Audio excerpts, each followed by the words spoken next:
Saya bangga melihat saudara-saudara. Terima kasih semangatnya.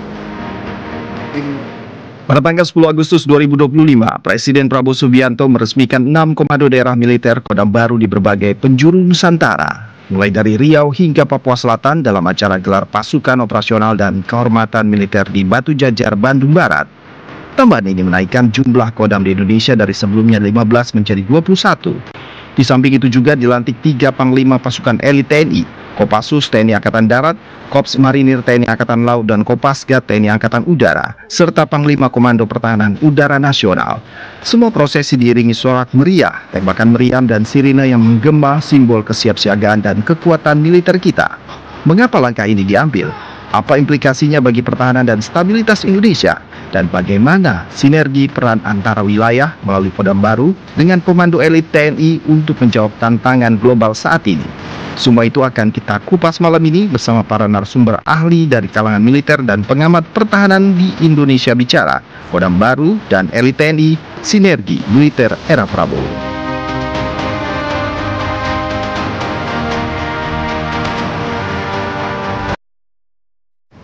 Baik, itu adalah gambaran yang akan kita bahas pada malam hari ini terkait dengan Kodam baru dan Elit TNI, sinergi militer era Presiden Prabowo Subianto. Di studio kami saat ini sudah ada anggota Komisi 1 DPR RI, TB Hasanuddin. Selamat malam, Bang TB. Selamat malam. Assalamualaikum. Waalaikumsalam warahmatullahi wabarakatuh. Selain itu juga ada Kapuspen TNI, Majen TNI Kristomai Sianturi. Selamat malam. Malam, Mbak Maya. Sebelumnya saya ucapkan selamat atas penugasannya sebagai Pangdam 21 Radin Inten. Terima kasih. Baik. Dan secara daring kami juga sudah tersambung bersama dengan pengamat militer, ada Hairul Fahmi. Selamat malam, Bang Hairul. Selamat malam Pak Titi, Pak Kapuspen. Baik. Terima kasih sebelumnya para narasumber yang sudah bergabung di studio dan juga secara daring. Saya langsung ke Bang TB nih, Bang TB. Sebelum kita membahas soal Kodam baru ini, ada 6 Kodam baru. Kita juga kemarin menyaksikan pelantikan Wakil Panglima TNI. Nah, bagaimana kemudian Bang TB melihat urgensi dari pelantikan Wakil Panglima TNI? Iya, kemarin saya hadir di Batu Jajar dan sebagai mantan prajurit saya sangat senang ketika hadir Wakil Panglima TNI.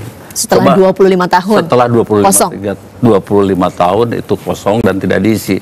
Begini ya, sebagai pembanding saja. Batalion itu jumlahnya sekitar 1.600 orang, 1.800 orang. Itu ada wakil komandan batalion.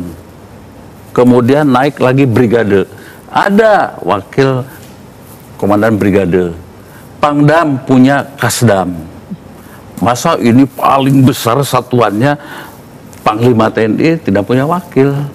Ya, dulu saya dapat informasi bahwa di kalangan politikus, wah ini kalau ada wakil Panglima itu nanti ada 2 matahari kembar. Tidak ada.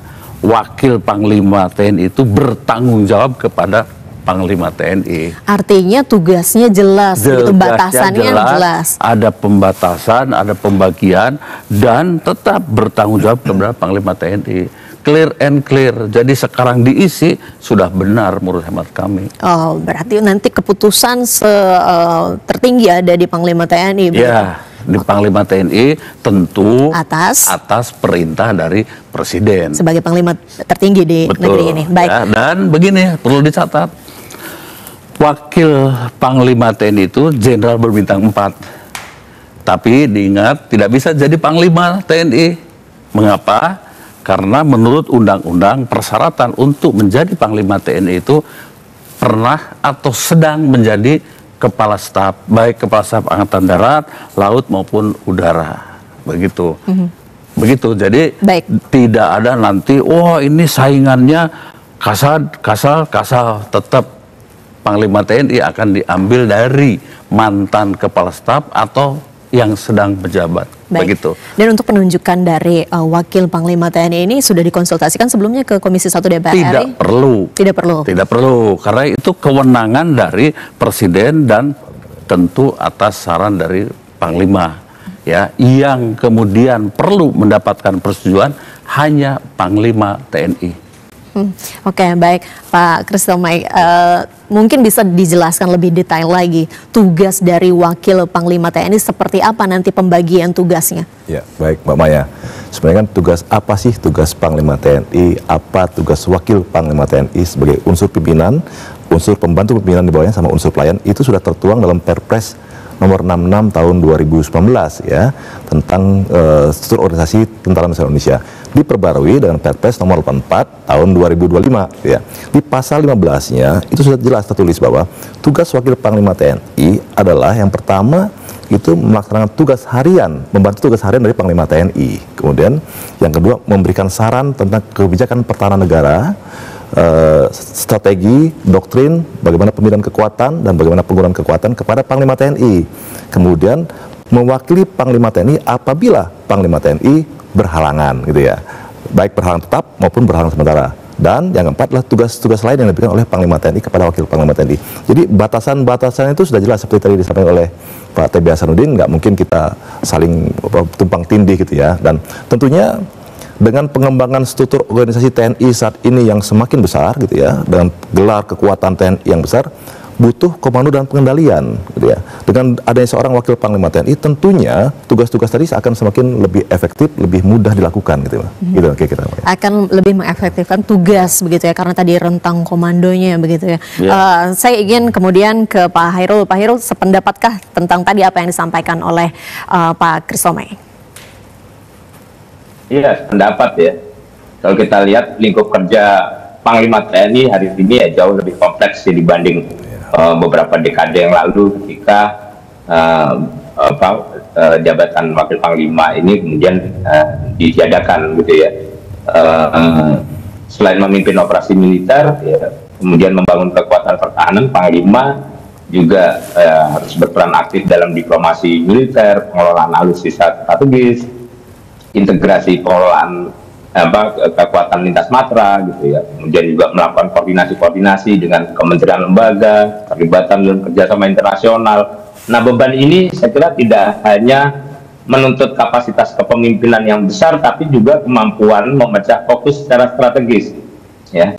Jadi kalau ada posisi Wakil Panglima hari ini ya, dia akan berfungsi sebagai orang kedua dalam komando ya, yang bisa mengambil alih sebagian tugas prioritas, menjaga kesinambungan kebijakan, kemudian juga memastikan follow up ya, atau tindak lanjut terhadap arahan-arahan Panglima tertinggi misalnya itu bisa berjalan dengan baik kan gitu.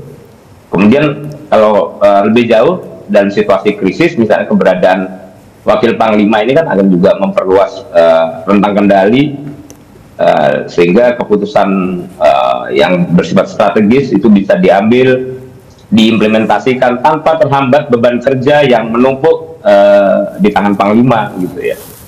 Kemudian secara politik langkah ini juga saya kira memperlihatkan keseriusan gitu ya, membangun TNI yang adaptif ya terhadap ancaman masa depan. Jadi ini bukan hanya sekedar memperbaiki kelemahan yang ada saat ini, tapi juga membuat TNI, organisasi TNI menjadi lebih fleksibel dan adaptif.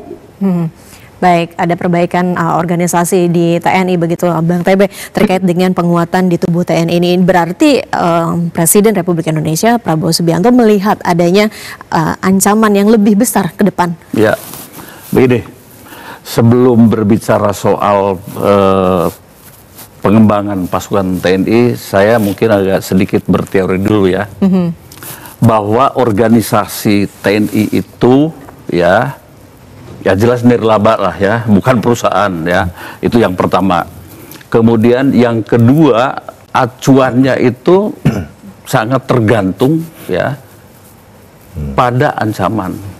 Jadi ancaman ya, kemudian standar atau penangkalan, jadi mau diapakan musuh itu ya, dan kemudian baru lahirlah postur Tentara Nasional Indonesia. Ancaman besar, kemudian standar penangkalannya juga harus besar, maka kita butuh postur TNI. Butuh postur TNI itu didukung oleh anggaran.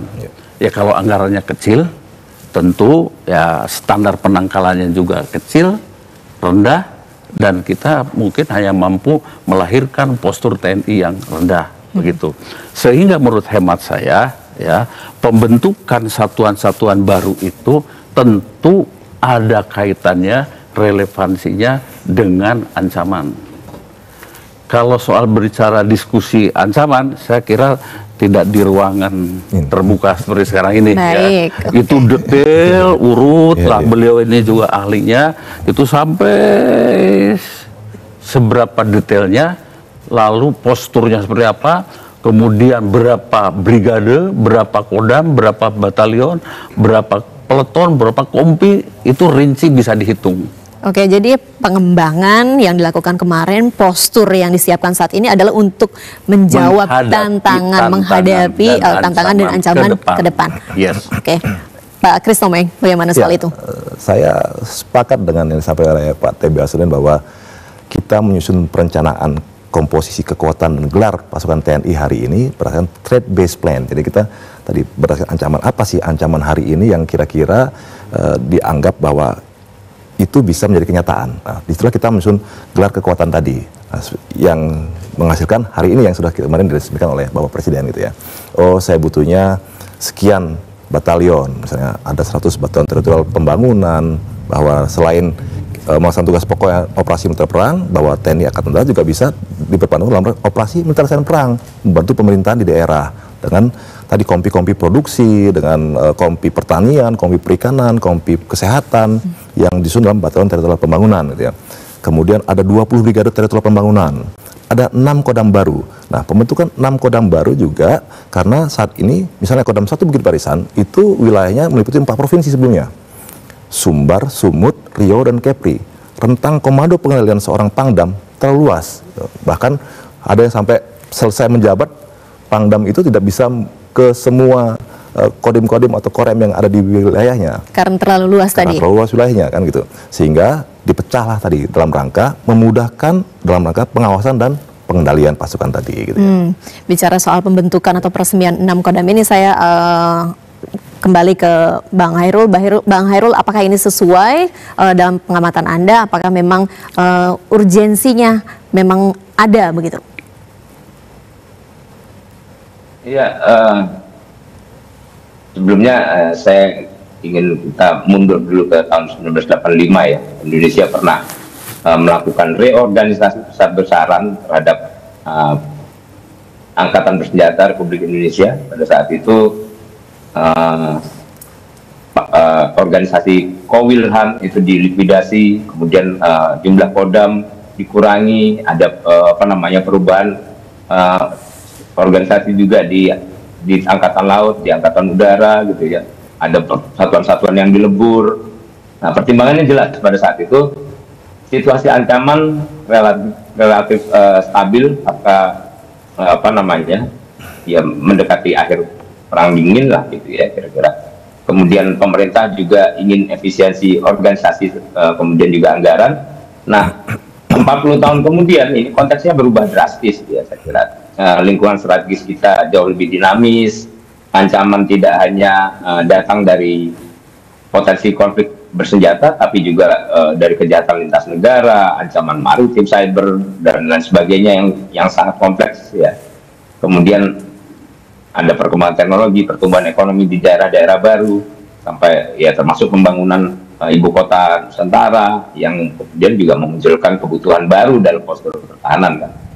Jadi saya kira pembentukan 6 kodam baru, terus kemudian peningkatan status sejumlah organisasi, aktivasi satuan-satuan yang sebelumnya dilikuidasi di era Presiden Prabowo ini, ya saya kira bukan membesarkan struktur tanpa arah gitu ya, tapi ini adaptasi terhadap peta ancaman yang berbeda gitu ya. Kalau dulu tahun 1985 kita bicara perampingan demi efisiensi dalam situasi yang relatif aman, sekarang kita ya harus bicara penguatan demi efektivitas kesiapsiagaan ya dalam situasi yang penuh dinamika. Nah, kodam-kodam baru ini kan instrumen untuk memperpendek rantai komando, mempercepat respon, kemudian juga memperkuat koordinasi lintas sektor ya di wilayah-wilayah strategis di mana kodam-kodam baru ini ditempatkan gitu.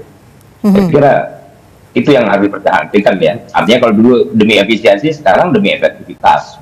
Baik, menjawab dinamika begitu ya yang terjadi. Kita akan lanjutkan perbincangan, namun kita harus jeda sejenak. Pemirsa, tetaplah bersama kami di Indonesia Bicara.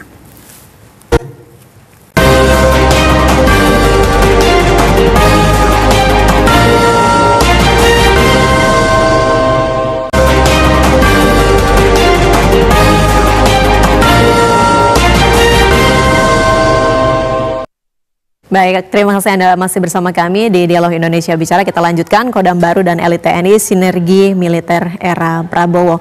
Seperti tadi disampaikan Bang Hairul bahwa ada dinamika begitu yang perlu dijawab.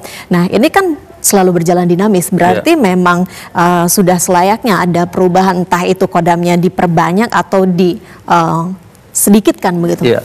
Dalam sejarah Tentara Nasional Indonesia itu dikembangkan, diciutkan itu sudah beberapa kali.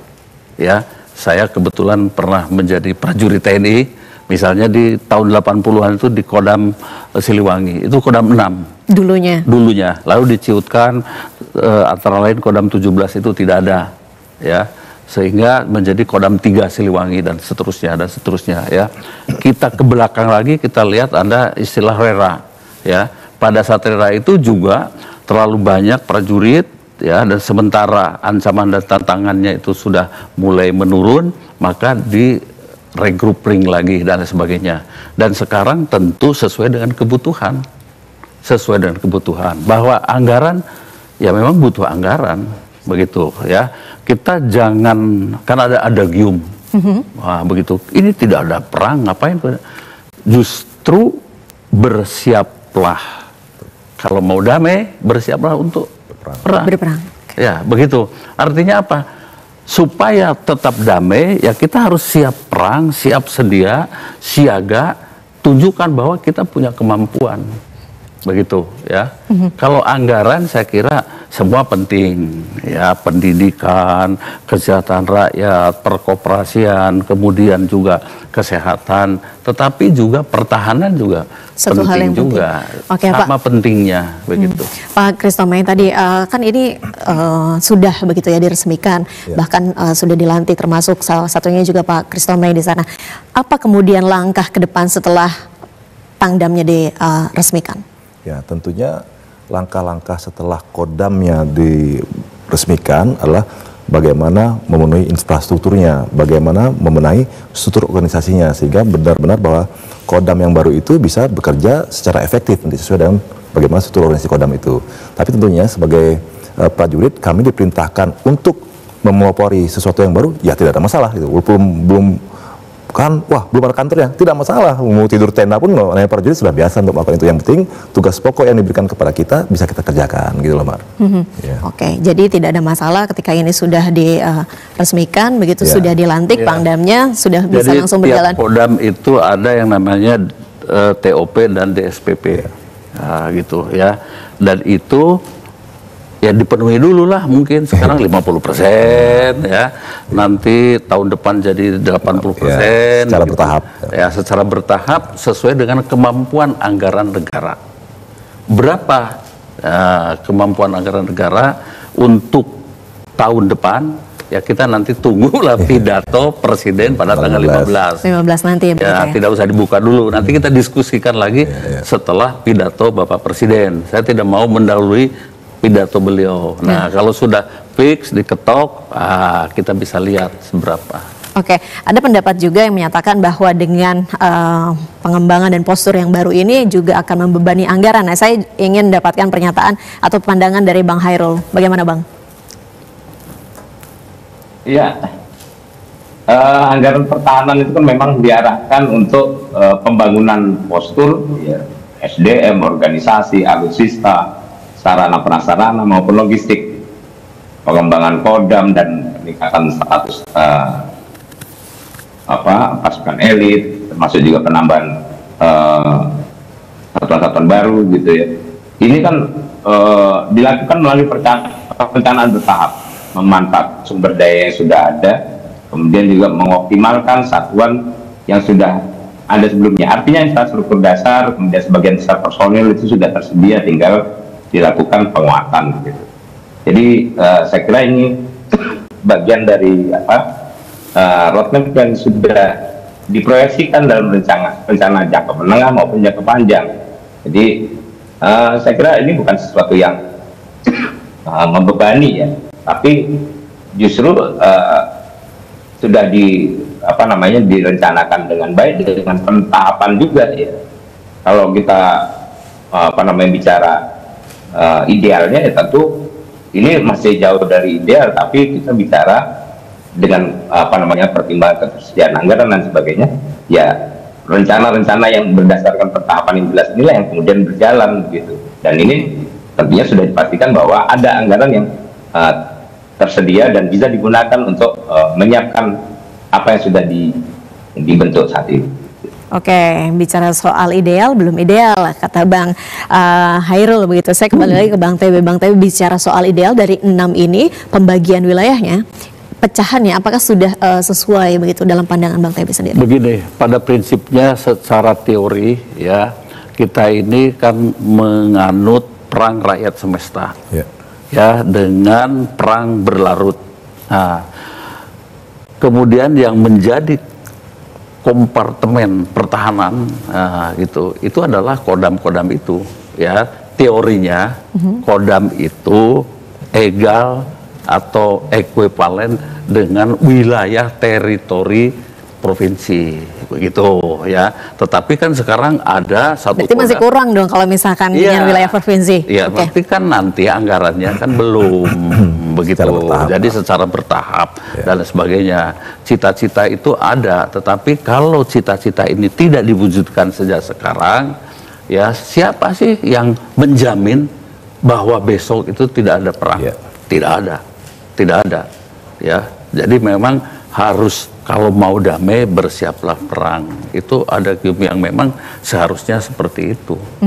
Oke, ke Pak Christomay. Lalu bagaimana nanti peran dari 6 kodam yang diresmikan ini untuk memperkuat pertahanan wilayah di Nusantara? Ya, tentunya dengan adanya kodam baru itu kan sebenarnya memperkuat kodam yang ada saat ini gitu ya. Dan bukan sesuatu yang baru. Contoh, saya ambil contoh adalah misalnya kodam 1 Bukit Barisan itu wilayah 4 provinsi. Sumatera Utara, Sumatera Barat, Riau dan Kepulauan Riau. Rentang komunitas terlalu luas. Sekarang dipecah untuk provinsi Sumatera Barat dan provinsi Jambi dari Kodam 2 Sriwijaya menjadi satu kodam, namanya Kodam Tuanku Imam Bonjol. Kemudian provinsi Riau dan Kepri-nya dikeluarkan dari Kodam 19 Tuanku Tambusai, gitu ya. Nah, bukan sesuatu yang baru lah, itu hanya bagaimana komando dan pengendalian saja sehingga lebih efektif, bisa lebih pengendalian lebih luas, gitu ya. Seperti tadi saya setuju juga dengan pernyataan Pak TB tentang civis pacem parabellum, itu jelas itu. Apalagi kita sekarang sistem pertahanan rakyat semesta. Bapak Presiden pernah menyatakan begini, hari ini misalnya saya punya uang, tapi kalau saya harus beli pesawat dan beli kapal, belum tentu ada barangnya. Tidak bisa beli pisang goreng kan, hari ini ada barangnya, uangnya ada, barangnya ada. 5 sampai 10 tahun bahkan baru datang. Kita pesan kapal selam kan, tidak mungkin hari ini besok jadi. Nah, tapi seperti tadi penjelasan Pak TB, beliau sampaikan, siapa yang bisa memastikan bahwa besok atau bulan depan tidak ada perang? Nah, justru itulah kenapa pemerintah TNI mengembangkan tadi ada 100 batalion teritorial pemuda. Karena apa? Angkatan darat yang paling gampang diperbanyak, apalagi sistem pertahanan rakyat semesta bisa untuk mengkoordinir nanti perang-perang berlarut tadi yang disampaikan oleh Pak TB di wilayah-wilayah tadi. Yang namanya pertempuran kemenangan itu pasti di darat. Tentu kan ada di darat. Nah, itu makanya dalam rangka perang berlarut tadi dibentuklah nanti kantong-kantong pertahanan di wilayah-wilayah tadi. Demikian kira-kira. Kemarin selain meresmikan 6 kodam, Presiden Republik Indonesia juga meresmikan 14 komando daerah Angkatan Laut. Nah, ini bagaimana kemudian Bang TB melihat hal ini? Karena perairan kita juga jauh lebih luas dibanding darat. Bagian dari membina sebuah kompartemen pertahanan itu lebih baik, lebih lengkap dan sebagainya. Ya, saya berharap itu ya ada penambahan tingkat di jajaran Angkatan Laut itu juga nanti dengan perlengkapannya. Karena banyak juga pendapat yang nge-WA ke saya. Ya, Pak TB, kan sebaiknya diisi dengan alutsista yang komprehensif, yang modern dan sebagainya. Saya kira begini, the man behind the gun. Manusianya dulu dong siapin. manusia disiapin, dilatih, memiliki wawasan yang bagus, mental yang prima, dan kesetiaan kepada negara kesatuan Republik Indonesia yang tidak diragukan. Baru kita beri senjata nanti kalau anggaran sudah lebih bertambah. Begitu, jadi bertahap secara gradual. Jangan kemudian ini dulu. Oke, pelan-pelan, bertahap. Pelan-pelan, begitu ya. Dan perang modern itu juga ujungnya dalam teori yang saya dapat itu tidak bisa menyelesaikan masalah. Ya, kita lihat saja sekarang perang antara Iran dengan Israel. Kan saling lempar terus saja selesai. Kalau mau selesai kan harus ada pasukan darat yang masuk ke sana. Seperti tadi disampaikan. Ya, kemudian mengibarkan bendera kemenangan. Nah, itu final perang. Begitu. Tapi kalau cuma lempar-lemparan, meriam, bom, drone dan sebagainya, ya terus-terusan ya begitu. Tidak ada selesai-selesainya. Oke, tapi selesai di situ dulu ya, pendapatnya karena kita akan lanjutkan usai jeda berikut ini. Pemirsa tetaplah bersama kami.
Baik, kemarin kita juga melihat ada pelantikan 3 panglima pasukan elit, yakni Kopassus, Marinir, dan Kopasgat. Saya ke Bang TB. Bang TB, bagaimana signifikansi pelantikan panglima untuk pasukan saya elit? kira sudah saatnya juga.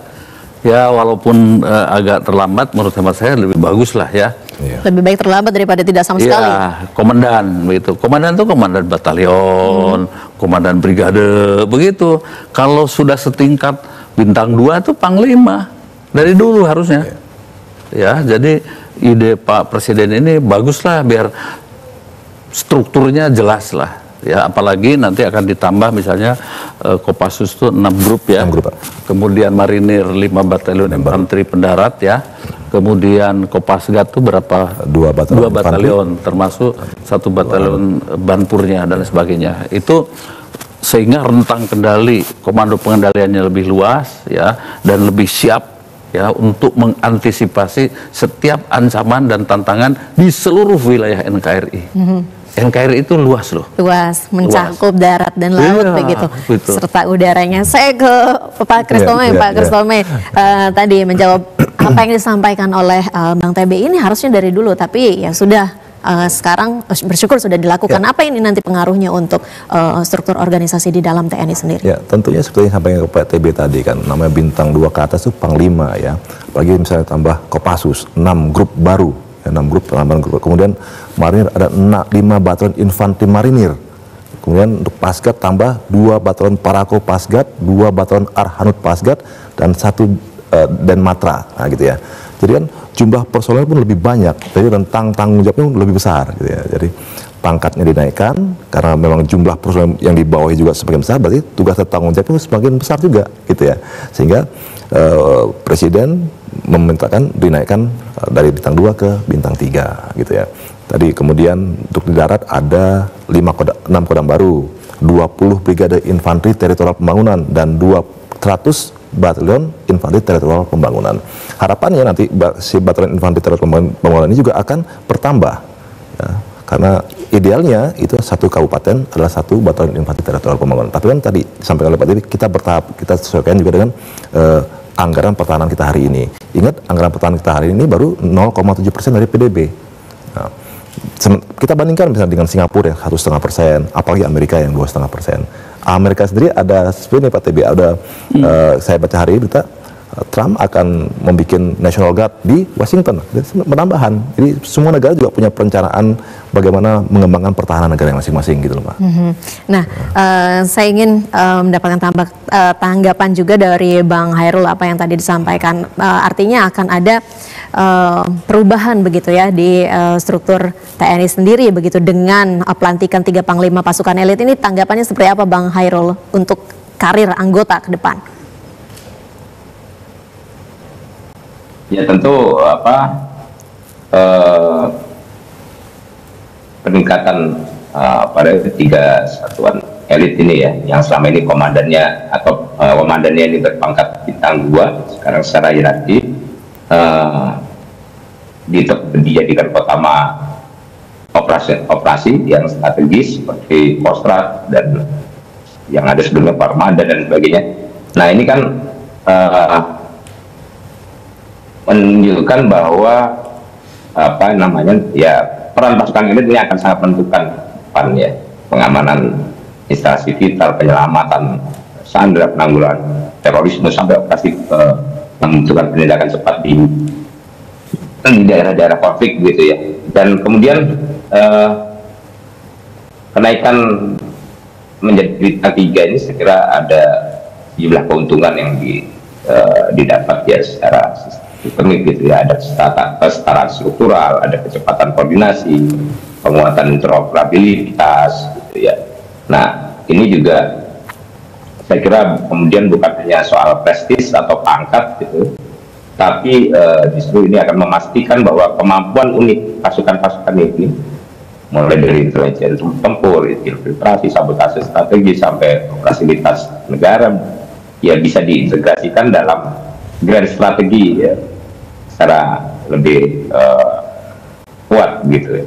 Jadi pasukan ini bukan kosmetik, ini juga bagian dari modernisasi TNI untuk memastikan bahwa ya pasukan elit kita bisa berperan maksimal di tengah tantangan ancaman yang semakin cepat, tidak terduga dan multidimensi. Ya kemudian ya terkait dengan peningkatan status ini kan juga disertai dengan pembentukan satuan-satuan baru, ya penambahan gitu ya, sehingga ya tentu akan juga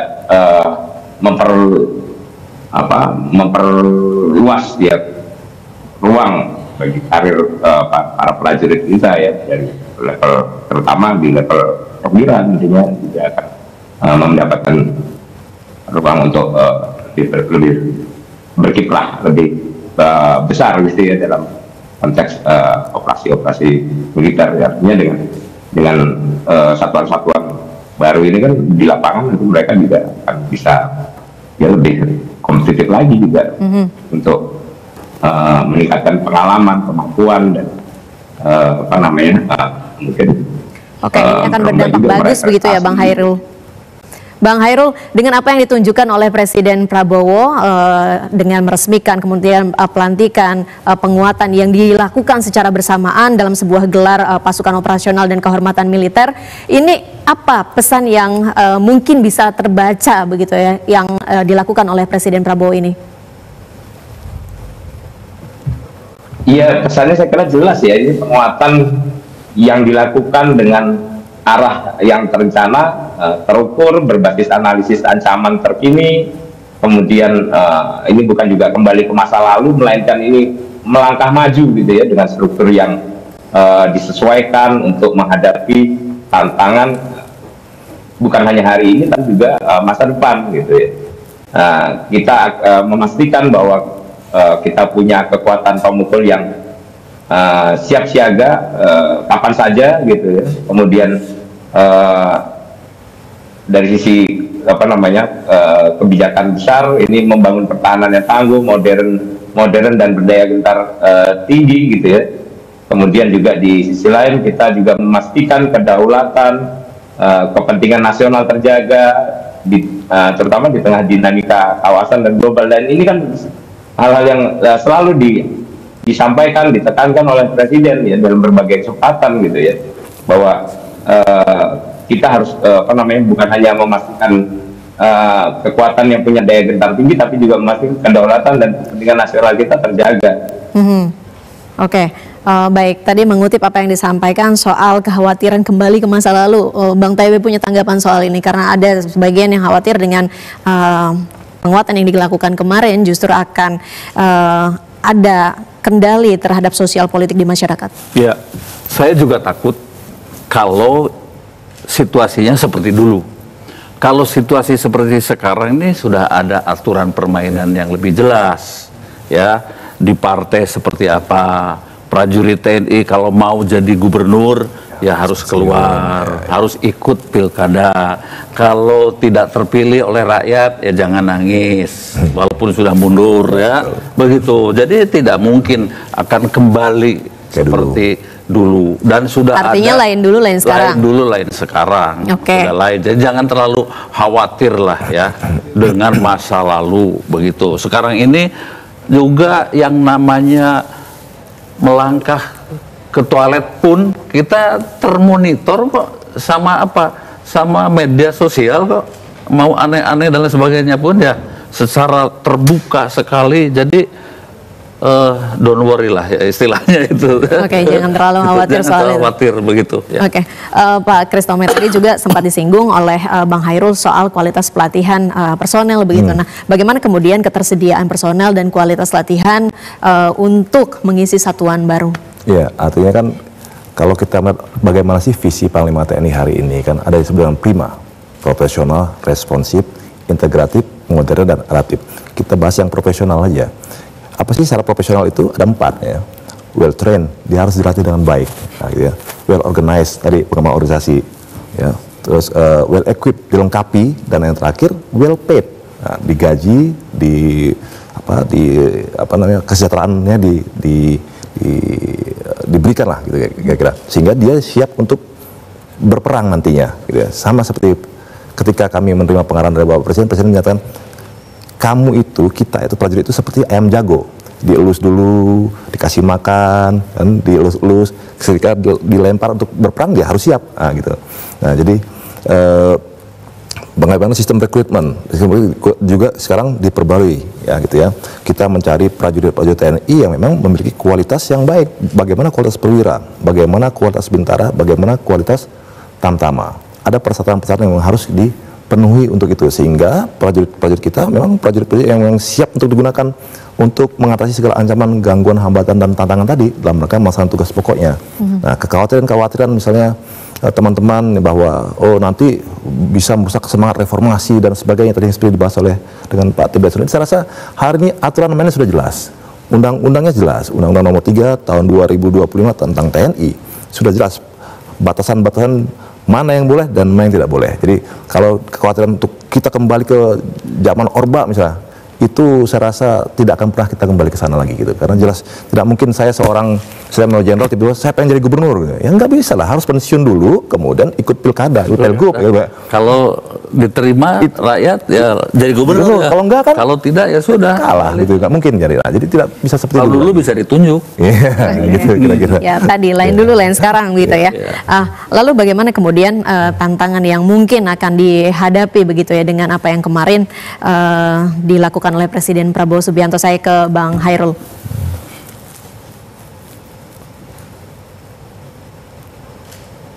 Bang Hairul, apa yang akan mungkin menjadi tantangan ketika mengimplementasikan apa yang sudah diputuskan dari penguatan TNI yang kita saksikan bersama dalam acara gelar pasukan operasional kemarin? Iya, saya kira tantangannya tentu jelas ya, bagaimana kemudian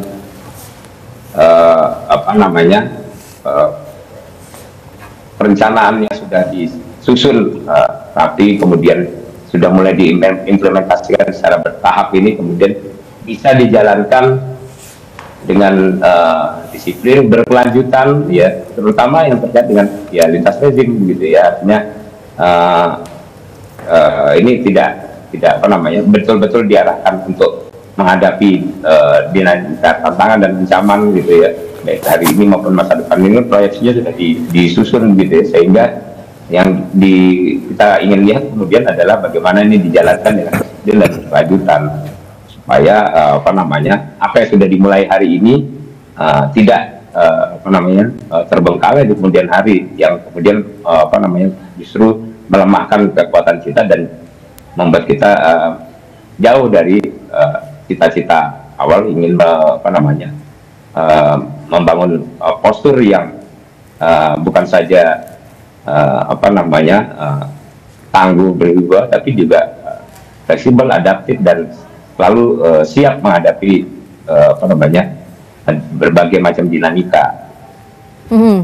Ini harus ada keberlanjutan begitu, itu yang menjadi tantangan. Nah, bagaimana untuk menjawab hal itu kita akan bahas usai jeda berikut ini. Saudara tetaplah bersama kami di Indonesia Bicara.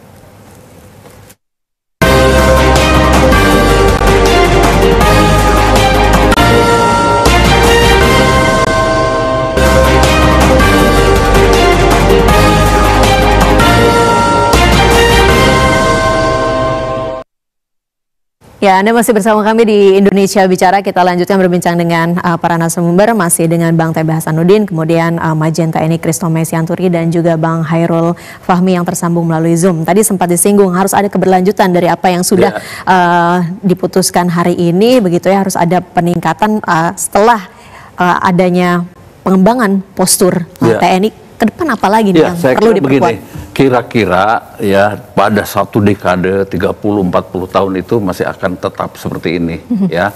Begitu situasi geopolitik, geostrategi, kemudian lingkungan strategi itu berubah dan kemudian ada cooling down, mungkin ya akan ada seperti dari RERA 52 sampai kemudian tahun 45 tahun kemudian sekarang kita mulai lagi pengembangan dan lain sebagainya. Itu saya yakin ya. Saya yakin akan ada perubahan, tapi untuk jangka panjang. Itu ya. Jadi tidak untuk jangka pendek. Tidak untuk jangka pendek. Kalau dinamika, pergeseran, reorganisasi, tingkat kompi, peleton di daerah dan sebagainya, itu ya mengikuti perkembangan. Ada reorganisasi dari lokasi misalnya provinsi, ya mungkin menyesuaikan dan lain sebagainya, tapi tidak dalam konteks grand design strateginya. Bagaimana dengan penguatan alutsistanya? Ya, begini ya, saya di Komisi 1 kan sudah mau 20 tahun nih ya, tidak pernah pindah.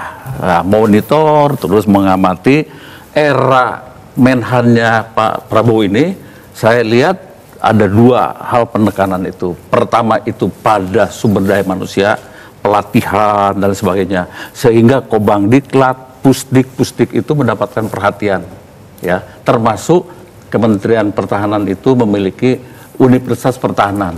Lahirlah kalau kita lihat sekarang para perwira itu memiliki gelar-gelar pertahanan ya, ada logistik pertahanan, ada komunikasi, manajemen pertahanan dan sebagainya. Zaman kami kan usaha sendiri lah ya, begitu.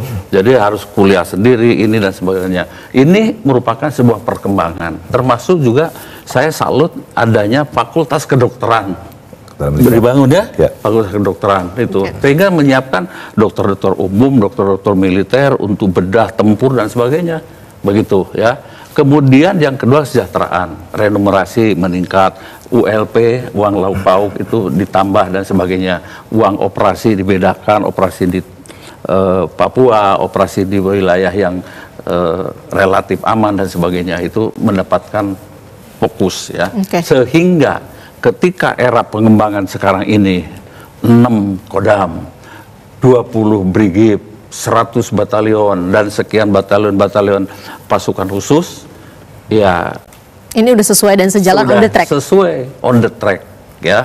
Tinggal saya berharap yang memang latihan menembak harus misalnya 100 kali, ya tolong 100 kali dijaga. Jangan kemudian diturunkan jadi 10 kali ya gitu ya. Nah, dan Pak Prabowo waktu jadi Menhan itu pesan juga 5 miliar peluru ya, 5 miliar butir peluru. Kita tadinya terkaget-kaget, ternyata dipakai untuk latihan menembak. Kalau dulu ada istilah membidik kepala, menimik kena kaki atau kebalikan ya, membidik kaki kena kepala. Sekarang alhamdulillah para prajurit sudah benar-benar satu peluru itu bisa satu nyawa.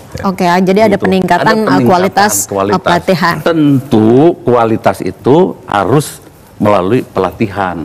pelatihan, perlu sarana dan prasarana. Sarana dan prasarana kembali lagi perlu kos dan anggaran. Lagi-lagi kita kembali ke poin anggaran. Gitu. Oke.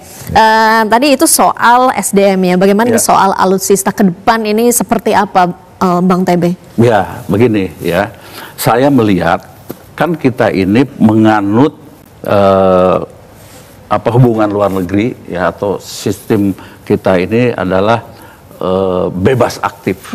Kita tidak ke blok mana. Konsekuensinya tentu kita kadang-kadang beli ke produsen lain dan produsen satu lagi. Oke. Dulu ketika dikumpulkan, waduh, alat bidiknya dari Rusia, senjatanya dari Amerika, itu kan sulit. Tapi sekarang alhamdulillah sudah diinisiasi oleh pemerintah, ada namanya LAN, sehingga sistem komunikasi alat-alat yang berbeda itu dilakukan di lapangan, terjadi sinkronisasi dan bagus. Saya meninjau ke lapangan begitu. Kalau dulu nembak sendiri, ini nembak sendiri.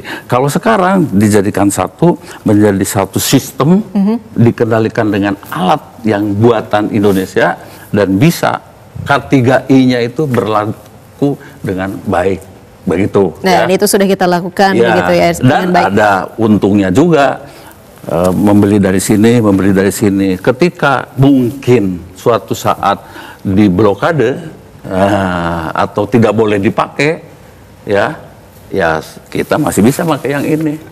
Begitu. Oke, itu adalah ada untung salah satu poin positif dari apa yang dilakukan selama ini. Pak Christo Medari tadi sudah senyum-senyum tanggapannya soal tadi apa yang disampaikan oleh Bang TB.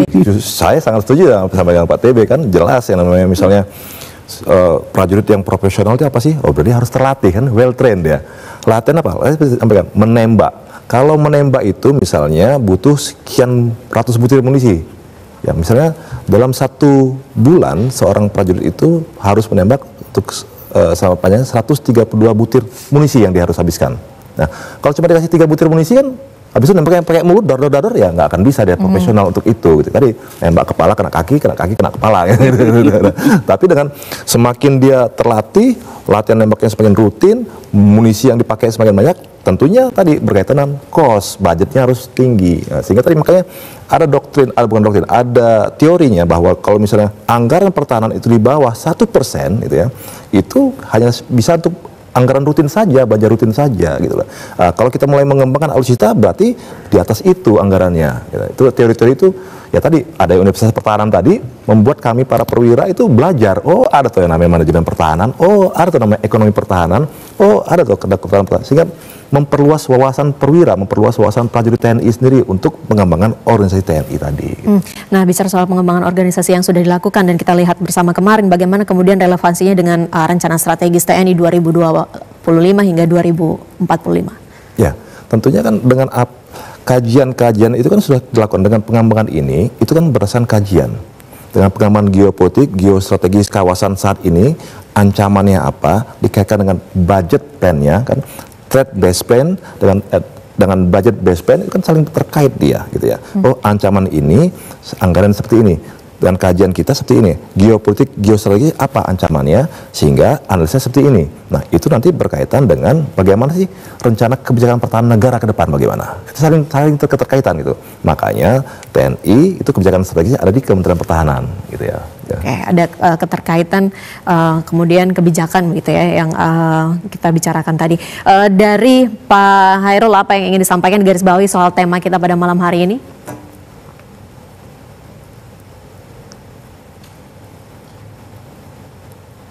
Baik, masih belum ada suaranya, mohon maaf.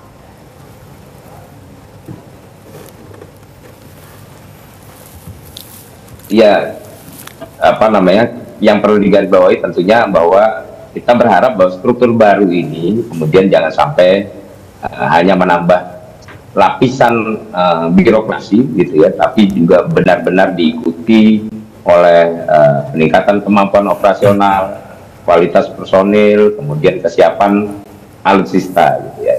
Ya, tanpa itu semua ya resiko yang muncul adalah organisasi ini menjadi lebih besar di atas kertas tapi tidak signifikan di lapangan. Tentu kita berharap arah pengembangan organisasi TNI ini bukan seperti itu, makin kuat ke depan, makin adaptif dan makin tangguh. Great. Makin efektif dan tangguh. Dari Bang TB, apa yang ingin digarisbawahi soal tema kita? Iya, saya kira begini ya, saya sebagai rakyat banggalah TNI menjadi berkembang, disegani oleh bangsa-bangsa lain, dan terbukti dalam penugasan-penugasan internasional selalu sukses dan diminta lagi oleh PBB ya. Dalam kegembiraan itu tentu rakyat berpesan ya, jangan sombonglah. Tetaplah menjadi bagian dari rakyat yang tidak terpisahkan. Dan pesan khusus juga, tetaplah tidak berpolitik praktis. Oke, baik. Terakhir penutup dari Pak Christomey. Jadi kenapa sih misalnya apabila terjadi perubahan di TNI itu selalu dibicarakan ya? Ini kan wujud kecintaan rakyat Indonesia kepada TNI-nya, sehingga TNI itu benar-benar menjadi prajurit yang profesional ya, prajurit rakyat ya, sesuai dengan jati diri TNI gitu ya, prajurit pejuang, dan dalam rangka menegakkan kedaulatan, mempertahankan keutuhan wilayah dan Indonesia bangsa Indonesia dan seluruh tumpah darah Indonesia sesuai dengan tupoksi atau tugas pokoknya yang dalam undang-undang tadi, Undang-Undang Nomor 3 Tahun 2025. Sekali lagi kami siap dikritik, ya, menerima kritik dalam rangka pengembangan TNI, karena TNI kan milik rakyat gitu ya, oleh rakyat dan untuk rakyat gitu. Jadi berikan masukan itu kepada kita sehingga kita benar-benar menjadi prajurit TNI yang profesional, memiliki TNI yang kuat, yang disegani di kawasan, disegani di seluruh dunia, bahkan kita bisa menjamin keselamatan bangsa dan negara gitu ya. Dan kemudian sekali lagi kami juga mohon maaf apabila hari ini masih ada oknum-oknum anggota TNI, oknum kami yang memang belum bisa berperformance seperti apa yang diharapkan, masih menyalahi aturan hukum gitu ya. Kami memohon maaf dan kami laporkan kepada kami, karena kita akan menindaklanjuti itu gitu ya. Dan kepada masyarakat kemarin di Batu Jajar Komplek dan sekitarnya, ya, kami juga mohon maaf apabila selama persiapan acara kemarin selama beberapa minggu terganggu dalam rangka aktivitasnya. Ya, sekali lagi kami mohon maaf yang sebesar-besarnya. Demikian, Mbak. Oke, terima kasih. Jadi tadi TNI siap dipelototi begitu ya oleh masyarakat. Harus. Harus. Terima kasih Pak Christomey, Bang TB dan juga Bang Hairul sudah bergabung di Indonesia Bicara malam hari ini. Tentu kita mendukung TNI yang semakin profesional dan lebih adaptif gitu ya untuk menjawab tantangan-tantangan di masa depan, khususnya soal pertahanan dan keamanan. Terima kasih Anda sudah menyaksikan Indonesia Bicara. Selamat malam dan sampai jumpa.